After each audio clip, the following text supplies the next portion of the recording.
We have a couple of announcements. We do have a special guest that wasn't announced on the ticket item. So welcome Gary Marling.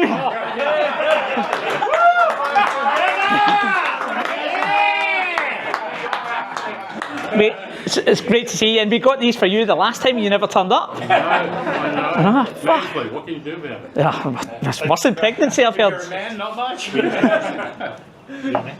Yeah. So lots of new people here tonight. So I will introduce myself. My name's Steve Harvey, not to be confused by that popular American comedian.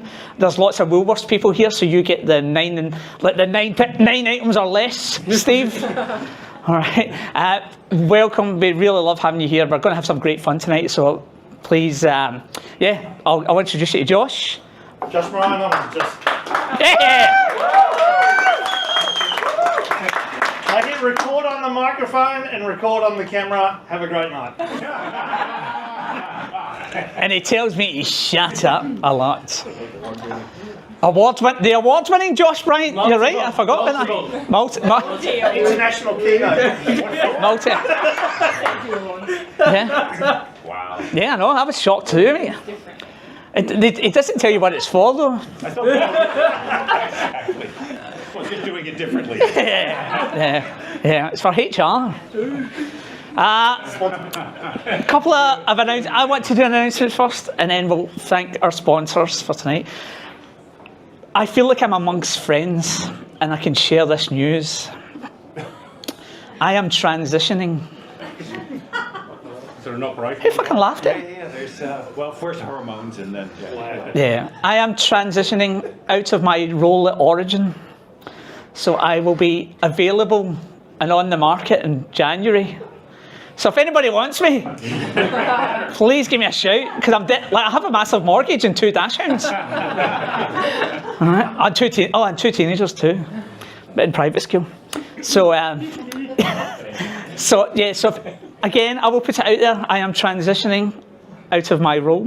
Yeah, we're going to cut it there. So that's can that be recorded so that I can post this on LinkedIn and beg? I'm begging people for roles. My resume is shite. Don't beg too hard. Don't beg too hard. Okay, is that? Price comes down. Oh, does it? All right. Okay. Well, I'm just going to say I know this guy. Well, no, never mind this guy. I know this guy. I know Georgina. Yeah. Cool. Listen, everybody. Thanks very much for coming along. Tonight is sponsored by the team at Event Learning Australia. One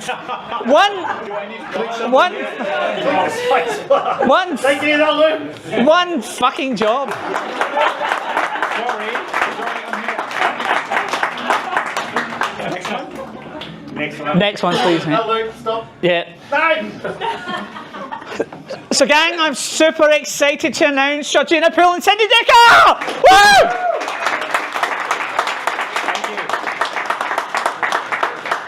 I don't think anybody knows who you are, mate, so you might need to introduce yourself. It was wonderful. It was absolutely wonderful to be so anonymous. Everybody knows who Georgina is. I had no idea about tonight. I had no idea about this book, which I haven't read. Honestly. So I have no idea what's in it. I wrote it, or I wrote parts of it, but that's a while ago. That's in fact 2 books ago. Now you haven't read the other 2 yet, because they're not out yet, but they will be. There's no promotion. Shut up already? Yeah. We'll come to you. But I kind of feel like you're the Pepsi and Shirley of safety. Like so how did this book come to fruition?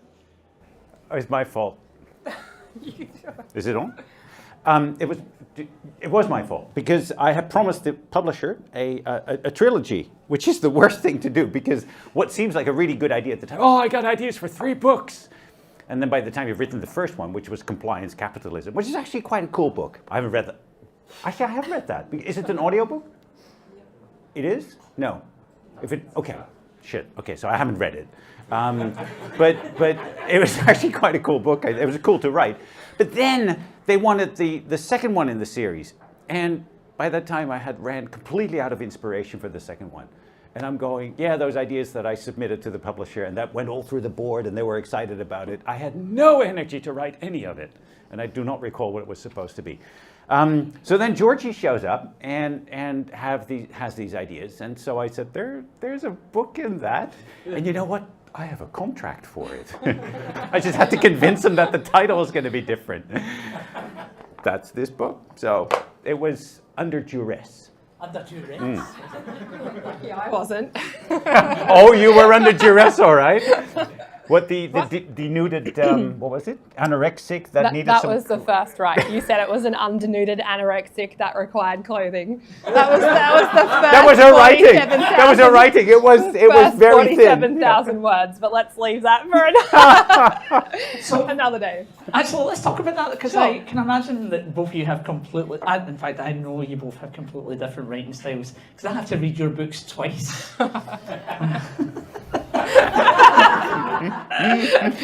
So how did you manage the tension with that? So you only read half of this twice? Is that the idea? The good half.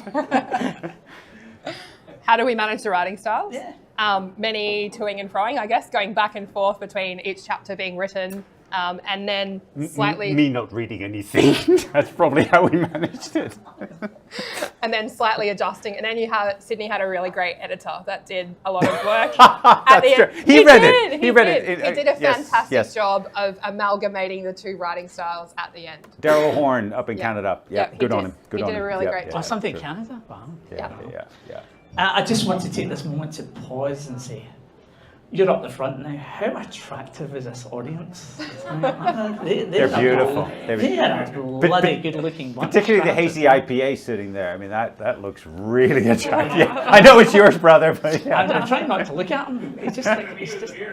No, forget the beer. I mean, forget you. I mean, it's the beer. Really, just about. So, welcome. You're bloody attractive, I have to say. That's a bit creepy, isn't it? It's super cute. Yeah, I know. Fuck it. It's because I'm unemployed. And transitioning and all of that. And you have teenagers? Yeah, and 2 dachshunds. That's a bad idea. Yeah, I know. That's all a bad I idea. know. Boy and a girl? The What, kids the or the dachshunds? dogs? No. Well, When you talk. The dachshunds are 2 dogs. 2 girls. All right. Let's face it. Metrics are not going away anytime soon. So how do we start changing that conversation and maybe something a bit more meaningful? What do you answer that one? not a shit question. Okay, in that case, let me answer that one. This question actually came up at the Melbourne WHS show as well. And my starting point was not that you go in, and I use this statement, singing and flagging the Book of Dekker as if it's your Bible, that you start small. Which of the 20 books? None of them. Like, don't go in trying to change your metrics all of a sudden to be something different. It requires some work and a level of influence. And some of the things that we have done, and when I say we, I'll refer to my role at Coke. One of the things that we've done is introduce a strength of defences measurement or metric that refers to the capacity to fail safely. So it talks about, it's a sexier version of your hierarchy of controls and talks about level crossings and what that looks like, obviously with elimination being at the top. But yeah, although depending on who you speak to, it obviously has its critiques as well. Sure. Yeah, but I think looking at your capacity to fail safely, building your error tolerant systems and having some sort of idea or metric around that is a little bit more, pivotal than perhaps our traditional metrics. True, I mean, and it gets people in the right space. It's ontologically limited, right? I mean, because we're still talking about systems that we believe are essentially predictable, right? That we can think through the failure modes. This is how we're going to fail. Okay, let's have a barrier. Let's check the condition of the barrier. And the thing is that what we see, of course, in complexity is that we don't have enough cognitive capacity to foresee all the failure pathways. That's what complexity does. These are the challenges of complexity, which is, by the way, the third book in the series that I've almost done writing. So I know what's in that because I was looking at it earlier today. But in fact, I was writing it earlier today. So in some sense, yes, the capacity, the integrity of the controls, all of that definitely is a very worthwhile measure. While you create a numbers parking lot for the old stuff, right? If people really find it important to have Trevor and his Triffer, fine, park that somewhere and let them celebrate. Well, actually, don't let them celebrate it because it incentivizes all the wrong things, but you know that otherwise you wouldn't be here. But what's important is to also then transition the discussion from controls and barriers, which are very Newtonian concepts, right, and are grafted onto this ontology that thinks that we can predict and foresee how things can go wrong as well as right. But is to understand broader capacities to adapt around things going wrong in ways that we cannot predict. And that is sort of the Holy Grail. The Holy Grail? Is that very pedestrian? No, it's not. I've got another shit question. I just make these up on the back of a bus. Like just. Were you on the bus? I was on the bus. So, do you know what? I fly a lot, and I've noticed In the back. in the back. Yeah, that's shite. Yeah. Well, not anymore because I'm unemployed and I'm available from January. I do fly, but do you know what? I've noticed we're not seeing as many zero harm jerseys as what we used to see a lot around the place. So I'm just wondering, like chasing. Are we purging them? Yeah, with a bonfire. Yeah, but Good. we don't really see it. Do you not think so? Like you fly a lot too, Sydney. Not in the back. I fly my own plane. Yeah. Jeez, that's a cheap jibe, that one, isn't it? No zero harm shirts in that. Yeah. So I'm kind of wondering what in the book you talk about the unintended consequences of chasing some of these targets. What are they? And again, how can we sort of change that conversation? No, you don't. Well, with all the research that went into the book, one of the key ones that I like to quote is that you're actually statistically more likely to have a fatality if you do have a zero harm philosophy within your organisation. So that's something that not a lot of people know, but it is statistically proven through research. So I think the more we can share the message around what does the research show, what do the stats show, what is the evidence out there around not only zero harm, but the metrics, the different things that we're all kind of fighting for. I think that's the key to it. So, but the pushback that we always get, even on this point, is, but it's not a target. We have in our company, it is an aspiration. Yeah. My aspiration, right? My aspiration. That's a dad joke. But and my kids have left the house for a good reason, I suppose, right? Yes. They're all in different countries. That's not relevant at all. What matters is even if people come back and say, it's only an aspiration, very quickly we'll see that it starts changing behaviors on the ground, right? You get what Corey Pitzer beautifully calls risk secrecy, right? You start shutting up about certain things. As soon as we incentivize somehow, even by reputation or by peer pressure, a low count of whatever it is that we're counting, you will get a low count, right? And all you have is the low count. It measures nothing, but it's just achieving a target, right? Even though it's not a target, it's an aspiration. So I think there's great risk in leaving people and organizations that out and to say, we're just an aspiration. I take them back, as I have in some of my writings, which I haven't read, and you probably haven't either, but Christianity was all about zero harm, right? Christians want to eliminate suffering from the world, right? And now they have particular stories about how that happened, through a lot of suffering, by the way, but, right? But that was the idea, right? Let's make suffering go away. That was, of course, what Paradise was all about, right? A place without suffering. And then people show up, and the first thing they do is violate rules, right? Okay, I know this is a secularized country. I mean, but I... I'm just talking to myself. Is that it? Okay. Sorry. No, I'm done. Just use that one.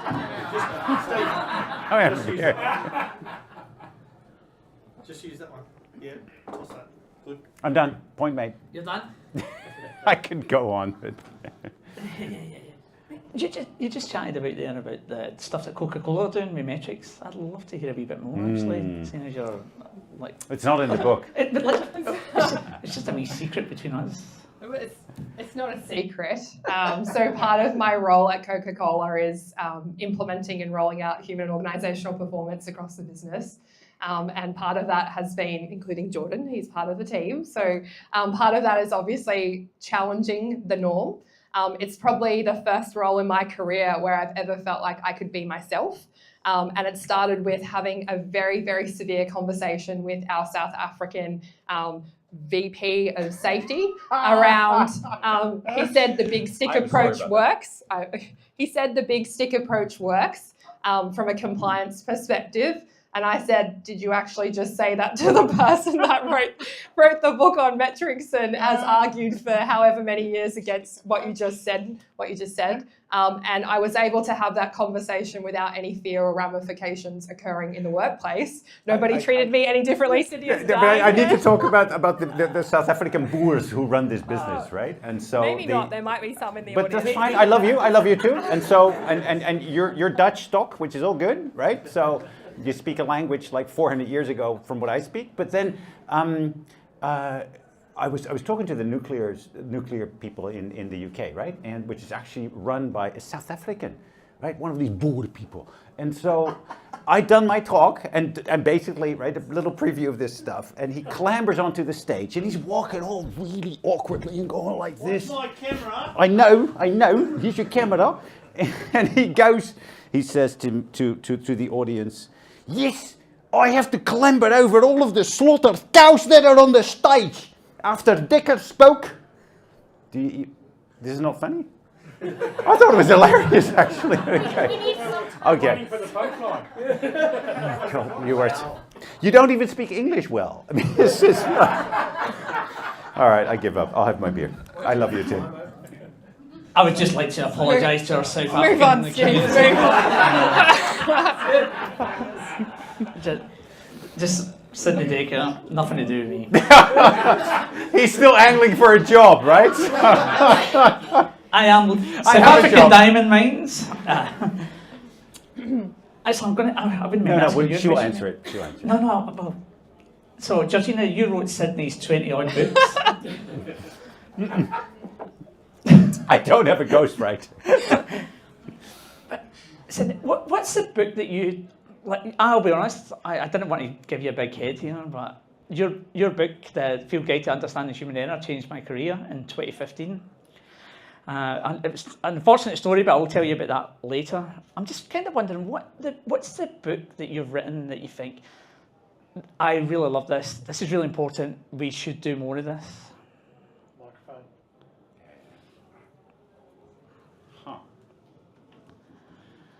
I really love that. We should be doing more of it. I should be doing more of it, or as a community we should be doing more of it. As a community? Yeah. Then it actually probably goes back to the field guide, Steve. The news is today there's a new Kindle, $10 Kindle version out of the original field guide, the field guide to human error investigation. So you can get that for $10 now. So others understood that one was a big hit, which I wrote, by the way, when Jonathan was a baby and I was in Sweden, and it was batshit boring to be with a baby. I don't know if you have many babies, but if you do, you go, okay, it sleeps, it shits, it eats, and then it makes some noises, and that's it. Doesn't talk, doesn't do anything. So I wrote a book, and so that was the first field guide. The one book that's pivotal to our whole safety profession, because right? I was and bored. he's breaking it out like it's nothing. I was really bored. It's the book that every safety professional should 100% read. If I get Dude, asked from anyone, what book should I read? I'm like, read nothing else. If you read nothing else, read it was that written book. out of tedium, Who cares? No one and cares. boredom. I do. It's the book. It is the Bible for incident investigations, I love human you too. error, like all of the stuff that we all believe in and are passionate about stems out of whether you think it's shitty or not, right? No, Like I'm not saying the book is shitty. No. Well, you wrote it, so I hope not. The book is definitely not shitty. We can say that. It's the pivotal one, yeah, right? I think It's really, the one if that no one has stands read it, I out. really would recommend that it's something you have a look at. I remember in 2015 when I read it, it pissed me off actually, because I was reading it going like, why is nobody practicing like this? Why is nobody doing this stuff?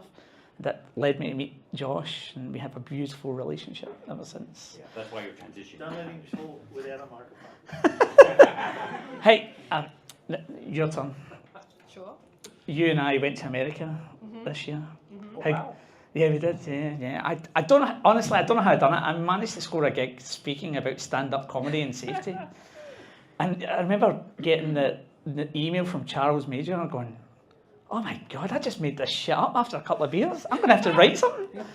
So I done it, and it was really terrible. But how beautiful is that community over there?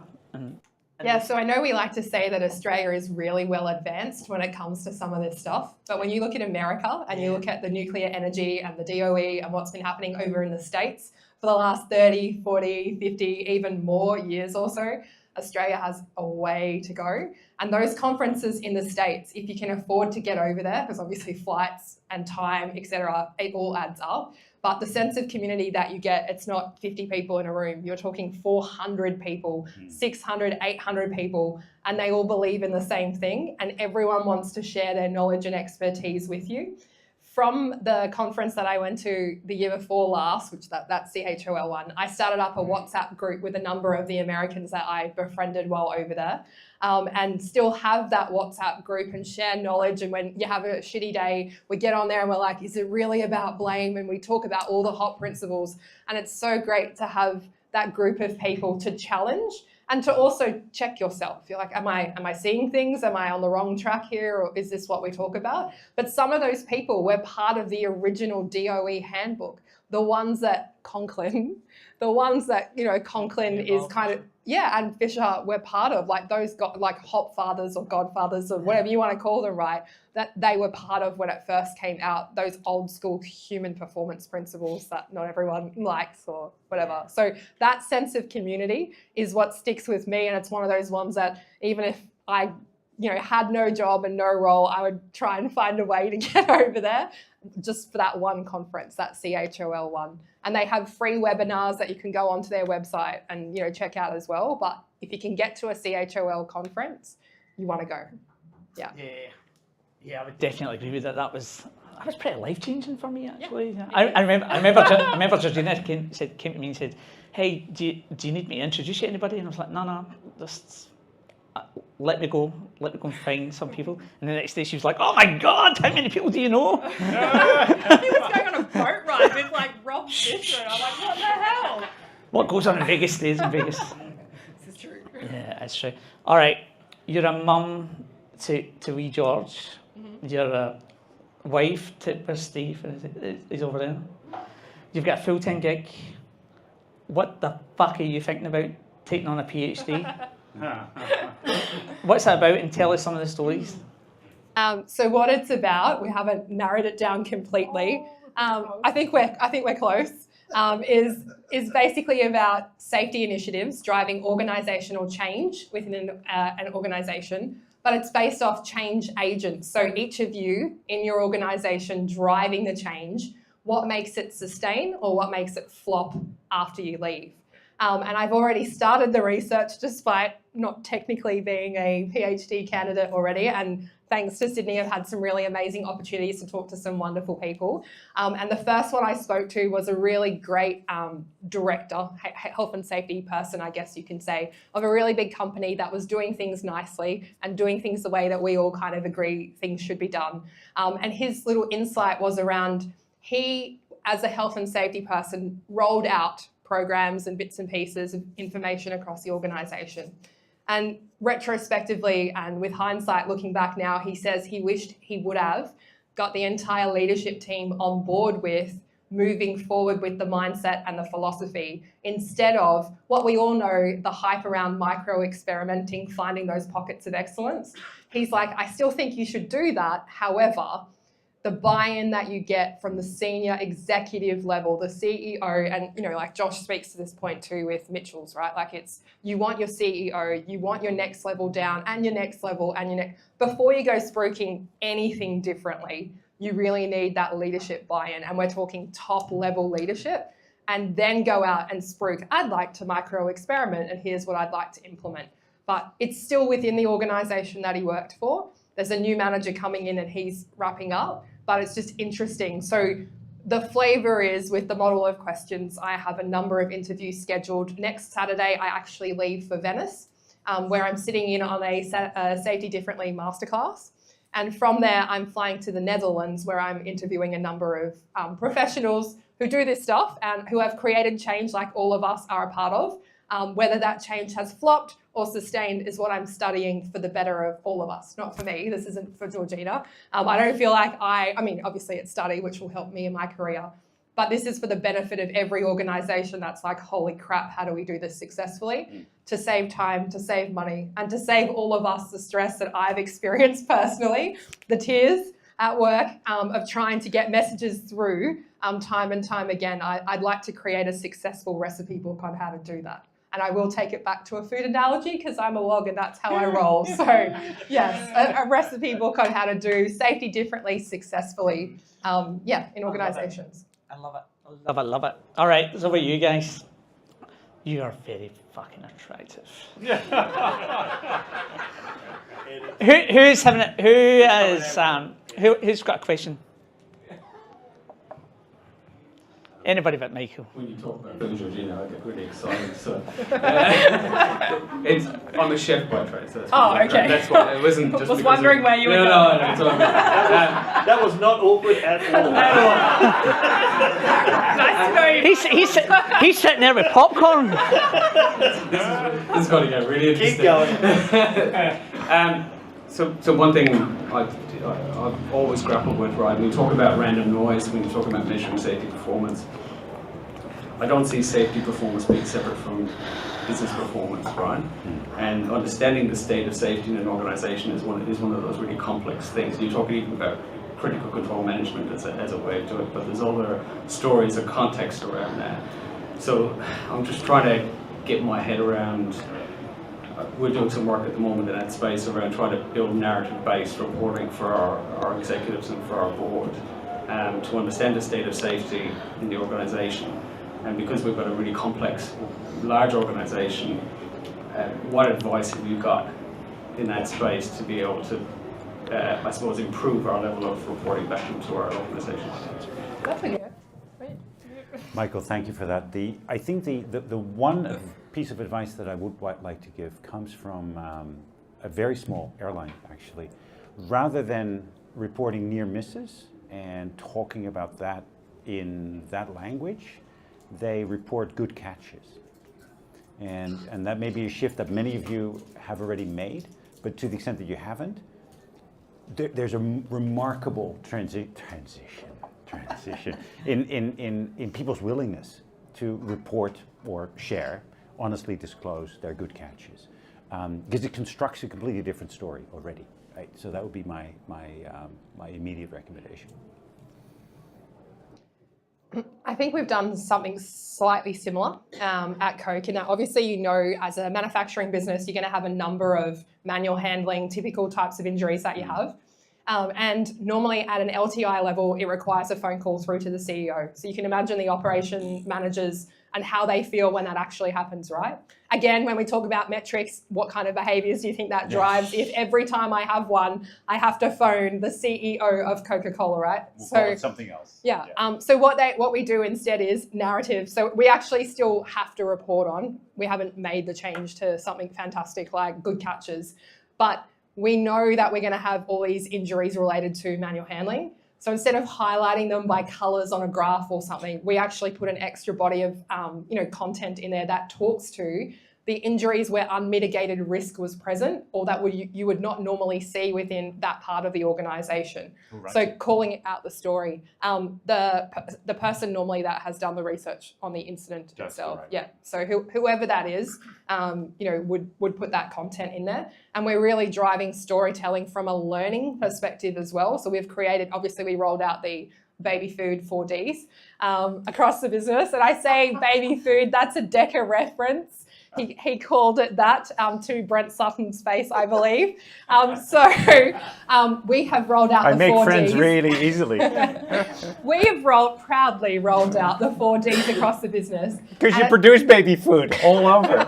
That's what you do for a living, girl. and have changed the narrative around what we share across the business. So yes, I believe we're leaning into the storytelling side of metrics. Yeah, just to add to that. So yeah, look, some of the stuff we're doing is we're doing positive or proactive learning into deep diving into bits of work, and we're trying to tell those stories around where we've got guys going out doing learning teams or operational learning. We're trying to tell a story around a piece of work or an activity. So we're building that into our reporting.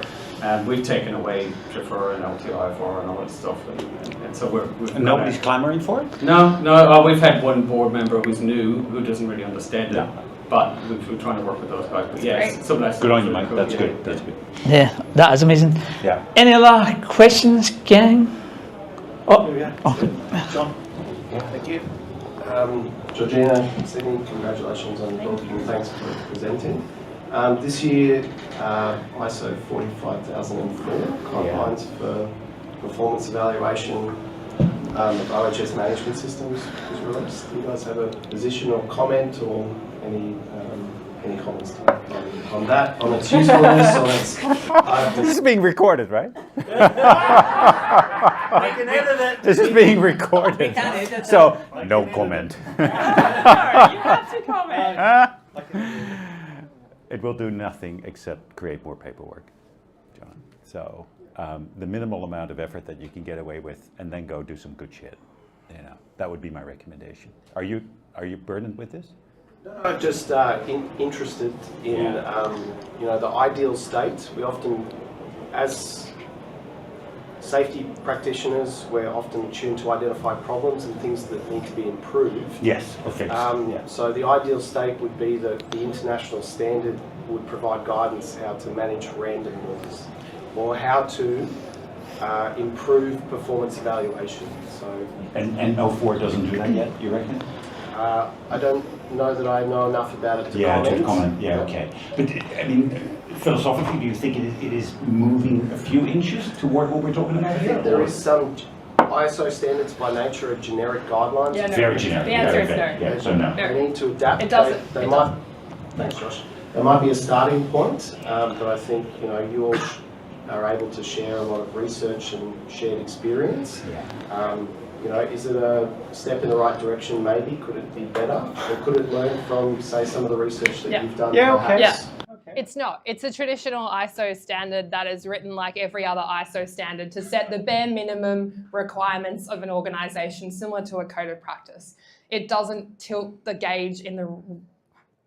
It tilts the gauge for those organisations that are not doing the bare minimum, just like a code of practice sets your fundamental level of what you should do if you want to make sure you comply with legislation. It doesn't tilt the gauge enough in the right direction to make a positive difference with what we're all trying to do. I'm not dissing an international standard. I'm just saying when you look at the documentation that guides organisations around what to do in this space, it hits compliance and traditional safety. The majority of the documentation out there is written by traditional safety professionals who believe in doing things the old school way, as opposed to the... So is it holding us back? Is it holding us back? Well, yeah. Yeah, and every time someone tries to attempt to influence anything of a documentary or a regulatory, bring that to the regulatory bodies, they get shunned and pushed out. So until we start accepting different and diverse perspectives as part of our regulatory bodies, as well as our ISO, and when it goes out to comment, I've seen what it looks like, 5 people, and they're all traditional safety people, are the ones that comment on it, and they're all like, thumbs up, we love it, thanks, please include more on LTI, FR or something. There's not enough loud voices contributing to those things. So if you get the opportunity to make public comment on an ISO standard, you want to share it and contribute to it. Otherwise, we have what we have, right?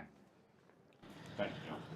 Kieran, I will come back to you in a second. A question just came to my mind there. That's remarkable. How did that happen? Is it hurting? What is the name of my dash hounds? No. 2 girls, Sid- right? Sid- Sidney, you've been talking about this stuff since really the early 90s, haven't you? Really? Have you been frustrated by the lack of... I still kind of feel that we're a small group in that new views, safety differently world. Have you been kind of frustrated by the lack of uptake in the thinking? So in some sense, you're asking about measurement, right? To what extent have I measured uptake relative to the lack of uptake, right? And so all scientists feel tragically misunderstood. That's the starting position, right? So that's why you hide as a professor and you have a university job and you can say weird shit, right? And you still keep your job, unlike you lot, right? Right. I'm available. I am available from January. Get the camera. Yeah, available from January.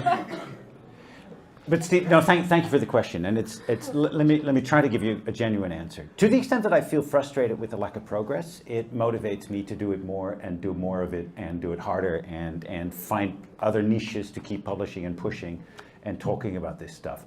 Measured by the number of invitations I get that I have to turn down because I don't have time because there's other invitations, and that I'm booked well into October 25. Seems to suggest that there is a certain appetite for this message, right? So that keeps me going. Where I get really frustrated is like last night when I'm visiting the, good God, a mental health facility somewhere in this country where an incident had taken place, and the first thing that the CEO of that system does is to fire the two lowest nurses involved in the incident. That's when I get really pissed off. And actually, I feel my heart rate go up and I go, where is this asshole? Because we have to tell them to stop doing dumb shit. And I will get that message across, and I will never be invited back, but that's okay, right? And so that's where I get viscerally frustrated, Steve. Yeah. So, because it violates the very morals on which I think my whole scholarship is grounded on. Yeah, I kind of feel like once you've started reading about this stuff and immersing yourself in it, it really is hard to go back, isn't it? It's like I'm really kind of... Kieran, I know that you had a question. You've got the last question for the night before I start the fun stuff. So many questions, but I'll narrow it down to one. Hang on, just yell really loud. No, Right, okay. I'm troubled there's two Irish people in this room. Are there? What are you troubled about? As you know this Scottish person. I got so many questions, but bubbling around my brain. But one of the key ones I've got at the minute is, as a science communicator, effectively communicating the science around health and safety, challenges are present in effectively getting that message across to all levels of an organisation. Have you found any method or way of getting that science message across without hitting a barrier or somebody's distrust of experts that is quite prevalent in the world at the moment? Wait for the mic. Mike. You've got a couple of seconds to chew on that, Sidney.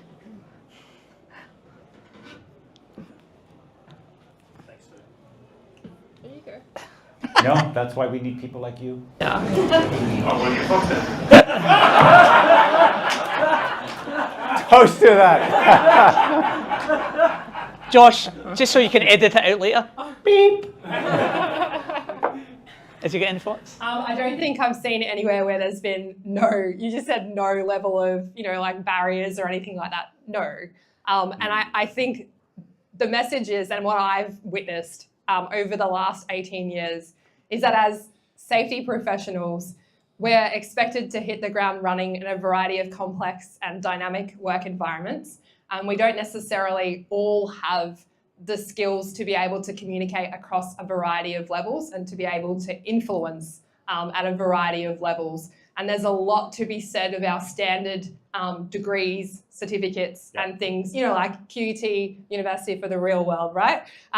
Griffith, we all have our own, slogans that we go with, but I'm just saying the skills that we're being taught. I was a Cert 4 trainer for an RTO, a Cert 4 WHS trainer for an RTO. And unfortunately, the learnings that are coming out of the Cert 4, which is the minimum requirement to be a WHOSO in Queensland, is minimal, right? It also does not tilt anyway, in any shape, way or form, to anything that we're all doing in this room. So the communication, the skills, the competencies that each of our universities, as well as our TAFEs and our RTOs are teaching, I don't feel are equipping the next era of safety professionals to be able to even come close to tilting the gauge in the right direction in the first place. The only course I would recommend is, and I'm not even kidding, the Grad Cert in Safety Leadership, or of course there are others, those I shall not mention, who also play in this space that do tilt it in the right direction, right? Because they're copycats. Because they're copycats. But yes. I've learned from the best. So there you go. No, and then I'll shut up. But I do get actually requests from people in the know for students who are in this scholarship, and so we may need to talk, transition guy, because there's particular requests out actually that you could fit quite well. Then we're rid of you. But seriously, there is a swell, and so in that sense, absolutely, I think more is more, right? So if it comes down to a community like you, I mean, it's easy to write. It's certainly when you have a co-author like this amazing gal, who's both Greek and Italian and doesn't take no for an answer, and has produced an amazing book. Book now? Well, no, we're going to give this away, right? Yeah. It's not mine, so I don't have it. There's I one haven't more. read it. You can have one more question, and then one more, and then. Yeah. And then I'm not Gary. No. It'll take all evening, You right? go on every book club, all right? You go on every book club. Thanks. So, to that point, as you're talking about and now targeting the safety industry as a cohort, are we perhaps not putting our efforts where we're going to get maximum benefit from? So we've got all these MBA courses that have zero information around this stuff, yeah. And noting that our leaders are the ones that are requesting safety managers to come up with, they're requesting the TREFRs, they're requesting the 1960s metrics. So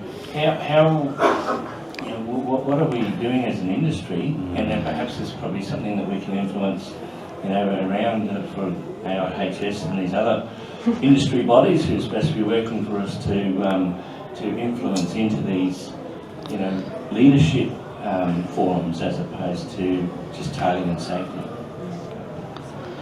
Well done, mate. You've just won the book. No, it's he has already. Oh, yeah. We didn't even know what the criteria were. I just made them up. Thank you for the question. I think this illustrates very clearly the point that I was about to make before he stole the mic, which is you are the ambassadors, and the more you talk about this stuff, people will start saying, what do you mean adaptive capacity? What do you mean TRIFR mispredicts? Or in fact, it predicts inversely, right? Or nothing, it's random. And so the more you guys are able to talk about this, the more we're going to get the conversation, and I think a pull and a thirst for people to come to the sources and find out what it's all about. So keep doing what you're doing, because without you, I can write more shit. That's easy, right? But that's we need you. We need you. You are the change makers, right? So thank you. Thank you for what you do. Thank you all for what you do. That probably deserves a round of applause there for thanking everybody. All right, calm down. Self-promoting bastards. Right, okie doke. We're finishing up. I've had enough of these. You in particular. Well, that's reciprocal. All right. Okay, Georgina. Steve's on the dance floor. He's giving it the big loudy with James Morrison, and I had to write this down, by the way, because I've never heard of these guys. Tommy Emmanuel. Right, and all your jazz music that I know you love. What's the song that's going to get you on the dance floor? It's probably something that maybe should not be communicated here, but let's go with a more PC song. I unfortunately like to listen to old school hip hop from the early 90s and 2000s. So something like Usher. Yes. not intellectual or smart at all. You said P. Diddy in the interview. You said you'd cut it. Professor Dekker, hang on a minute. I don't get to answer that question. No, you do.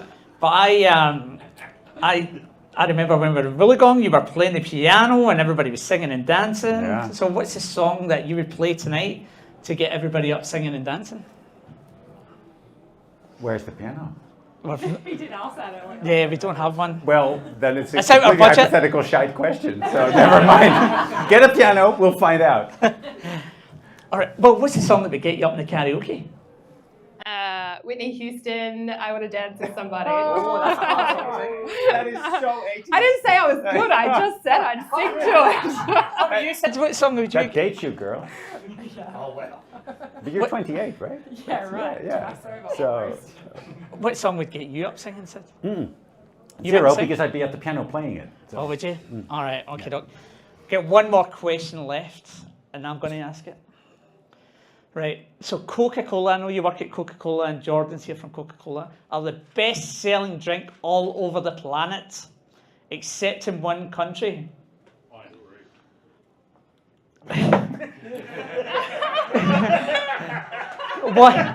What is that country called? It's Scotland.